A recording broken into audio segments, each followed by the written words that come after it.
stables, or groups of wrestlers, have been part of pro wrestling for a long time, and for good reason. There have been some crazy, iconic stables such as D-Generation X, NWO, and the Four Horsemen, who have been immortalized by their countless fans. However, sometimes superstars are put together that just don't work, and more often than not, we end up with a mediocre, forgettable faction. These are the top 5 worst stables in wrestling history.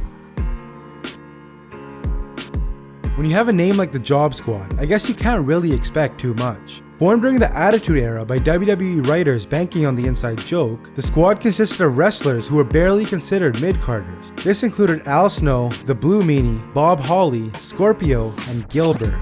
As you can see, the group lacked any real talent, but somehow they did manage to win the Hardcore Championship, and Gilbert even captured the Light Heavyweight title, which he held for a year and a half. However, the group, as per their name, consistently jobbed other superstars and split up fairly quickly.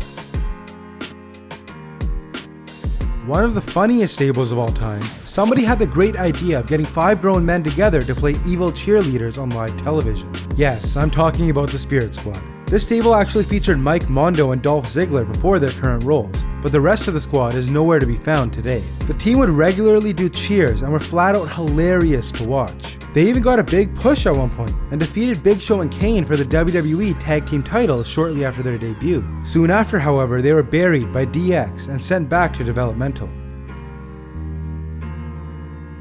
My personal favorite of this list, the Mexicools, were possibly the most racist stable ever formed.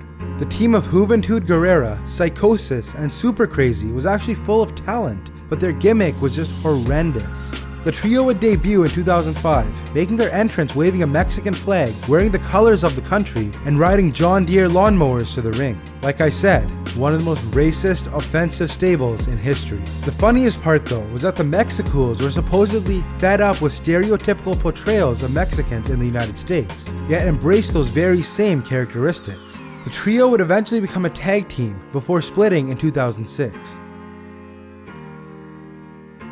The Union is the perfect example of superstars thrown together when they had nothing else to do. Originally known as the Union of People You Ought to Respect, Son, aka Up Yours, this faction actually included some pretty big names. Featuring The Big Show, Mick Foley, Test, and Ken Shamrock, this wasn't a group of jobbers. Instead, these superstars were kicked out of the corporation, so somebody decided they belonged together. The story of this group was that they were protesting the corporation, and did so by carrying 2x4 boards to represent their opposition. The stable, as you can probably tell, was a major flop and lasted just over a month.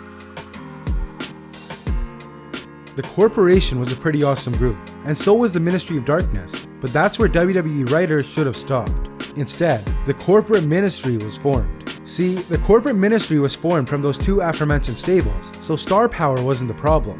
Instead, the mega group's purpose was where everything went downhill. They opposed 3 main people, Stone Cold Steve Austin, The Rock, and Vince McMahon. This was a decent idea, until shortly after the group got together, it was revealed that Vince McMahon was the secret leader of the corporate ministry. It's kinda confusing to understand, but essentially, Vince was using the faction to destroy Stone Cold. Suffice to say, this was a bad idea that was just full of plot holes. And those are the 5 worst stables in wrestling history. If you enjoyed the video, please leave a like and subscribe. Also, I encourage you to leave some video suggestions down below. As always, thank you for watching.